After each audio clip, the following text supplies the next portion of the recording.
Hey guys, Andrew here, uh, here in Mesa, Arizona. Showing you guys my Sig Sauer M400 Tread. I put some upgrades on here. I got the Striker Industries Type 89, Japan Type 89 muzzle brake. Just installed that yesterday. And the Stage 2 trigger. Shout out to Right Armory in Mesa, Arizona. Want to give Right Armory a shout out. I also want to give True Shot Gun Club a shout out in Tempe, Arizona.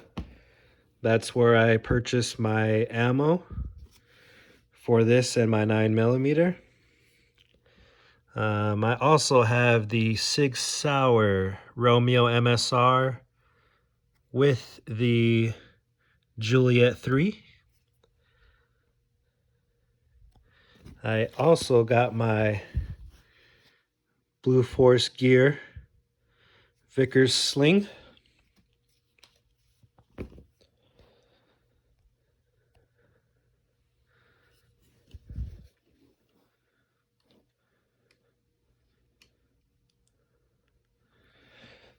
I did just put this 13-inch handguard on there. Hope you guys like it. Please comment and review and like.